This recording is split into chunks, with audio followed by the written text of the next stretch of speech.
What's up guys, it's that Panda again. I'm here again with another video, and today we're going to be looking at some G1 footage. I will have a second video, and the second video is not going to be anything special. It's really going to be us just defending our last tower on our checkpoint or whatever. But I'm going to be just talking a bit through this video, right, about where I kind of stood coming into this island, where I kind of thought things would go, and honestly why I'm not surprised that we actually lost. So you're going to see here, and the thing is, I will tell you guys, I might be missing a lot of the footage that you guys might have seen throughout the island, and if you guys did see that, awesome for you, okay? But I was not super active. I honestly came into G1 and I wasn't like I wasn't mega excited because I kind of like came in with like low expectations, especially considering in like the last day, for example, I had already understood that even if we played up mid, we wouldn't have been able to like fight over field control and stuff against ROK. And if we did go up mid, we were just going to be losing a bunch of troops over nothing. And I'm actually very happy that our team decided to sit back at checkpoints. The only thing that I really dislike is that we fought as much as we did, because then a lot of people ended up getting zeroed, or at least a portion of our players ended up getting zeroed, you know what I mean?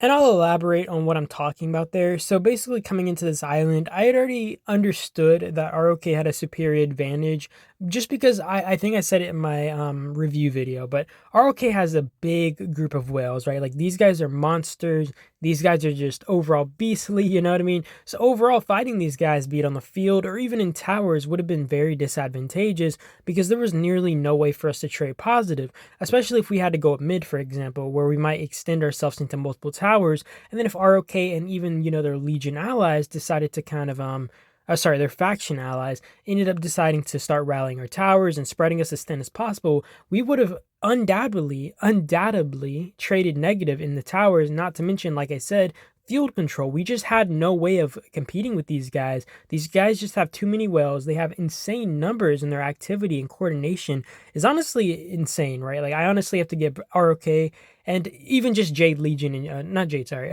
even just Gold, right? You have to give these guys really good props with their activity. They were just overall really strong. And, overall ROK, I think like it's really hard sometimes, because I would say like in the top alliances, right? I would say it's even harder to make active plans and coordination to overwhelm enemies, or just have extremely good, I don't know how to explain it, right? But you have to have really good coordination. You have to have really good planning and stuff. You have to be really good at what you're doing. And in this case, ROK has always kind of performed really well. And I've always noticed that they're really organized and stuff. So overall, I already knew that this fight would be very hard. And like I said, field control was a big issue. So even if we wanted to play a mid, it's kind of an issue of, even if we did manage to like push them off the field, for example, if we need to place a tower, how good would the trades actually be there? Would we lose every freaking fight we took? Would the trades just demolish us? Overall, this was a really hard situation. And I talked with Nam right before checkpoints opened and stuff, and I was trying to get I was trying to get in his head, understand what his like kind of game plan was, and he did agree with me when I kind of mentioned, if we play at mid, we're gonna absolutely get destroyed. And you got to understand, playing at mid isn't only an issue of you losing towers, you losing troops defending. It's the fact that you end up committing at mid, right? And no matter how many, like, no matter how much you warn players and stuff, and I'm sure a lot of leaders understand where I'm coming from. No matter how much you warn players, no matter how many pings you use and stuff, someone's going to get zeroed. And I'm sure if we played at mid, we would have had a lot more players zeroed, because a lot of people would have ported up, a lot of people would have felt comfortable. And if one of our towers just got popped randomly and stuff, and we got caught off guard up mid or whatever, players who were just unshielded and chilling would have probably gotten zeroed, you know what I mean? And I think that's usually an issue to kind of consider, even if you want, and the thing is, I think with like whale alliances a lot, there's an ego war, right? Like, honestly, there is a lot of ego that kind of comes into these things. So even knowing that you're going to kind of lose, a lot of these groups might push up mid. And that was one of my issues, or one of my concerns, right? I was worried if Nam or whatever was going to say, well, we're going to fight at mid anyways. And I was like, please no. And thankfully, he actually agreed with me. And he said we sit behind checkpoints, which I honestly expected us to defend the checkpoints less than we did, which I'm not complaining about that. We actually, it was a good fight either way, and we still got some pretty good points. And I guess it was so people could perform and get some points and get some kills or whatever, and still get some fight out. But there were still some disgusting zeros, and it just overall was not the best experience, you know what I mean? I think ROK is honestly on their own level. I don't think there's any group right now that can compete with these guys. Like 1v1, unless you were to merge alliances with like a, you know, a bunch of players from different alliances together, it's going to be very hard to kind of overwhelm a group like this. And another thing I actually noticed, and I know I'm just talking a lot, but you know, if you guys if you guys don't mind, you can just listen, right? But another thing I noticed is ROK's defensive armaments, and I actually noticed this with Boone as well, on like Samuel and stuff. Their defensive armaments are vastly inferior to their offensive armaments. And this is actually why I think that Samuel, right? He was performing better using Jacob and like Julia, not even like another defensive here. He was using Jacob and Julia, like you see in this, you know, you see on this tower right here. He was using Jacob and Julia though, and it was performing extremely well. Not on this tower, honestly. It might be, it's gonna be my next video where like the trades were pretty good, and we actually were trading positive on the tower. But overall, like I think that it's like more more preferable for them to at least defend with you know, a range hero, because honestly these teams focus so hard on like spearheading stuff that their defensive armaments, at least, you know, on like a hero like Peterson, or you know, on any infantry hero, is like pretty inferior to their attacks, right? And I guess that does make sense, kind of considering how dominant these guys are on the field and stuff, which would make it nearly impossible for a team to actually muster up the courage, or you know, get off a proper attack on their, you know, their towers and stuff.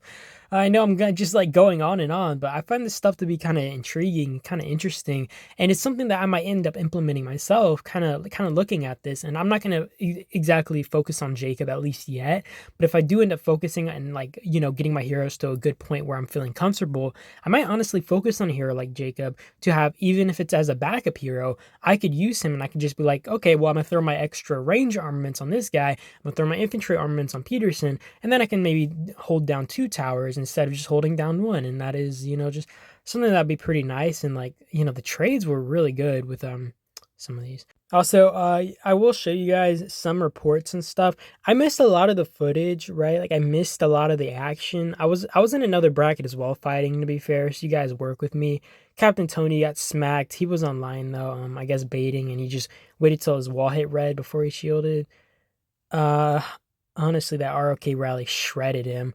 There will be some other reports. I didn't get any of the footage, but there was this one guy on our team who lost, I think, like around 10 million troops. Not all of them were T6. I think he had like maybe, I would wager like 2 million or so was T5.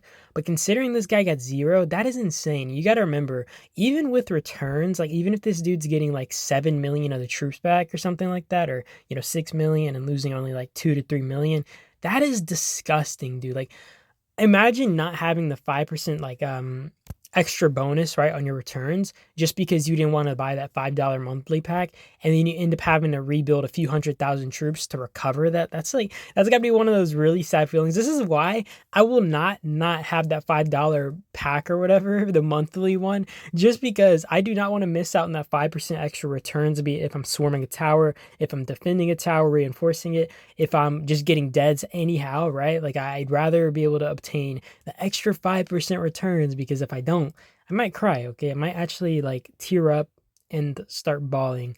Also, we lost this checkpoint. I forget if we even defended it properly. I feel like we lost it pretty quickly. Maybe we didn't defend it and we let them take it, right? But then we end up sieging the checkpoint back, which honestly, this was probably the most advantageous situation we could have put ourselves in. I think the most optimal thing would have been instantly giving this checkpoint back up, because you'll see in the report afterward, when they start rallying us back, we start losing trades drastically, right? And when you're able to put up multiple rallies on this thing, especially considering that it's a checkpoint, not a tower, and it's a little bit harder to reinforce, because you know, you have to have people actually outside of it, and you see how they're struggling to keep this thing full. The trades on it are vastly like better than we would be taking as defenders, you know what I mean? Especially considering that we'll be the ones taking on multiple rallies and only taking counter damage, etc., etc.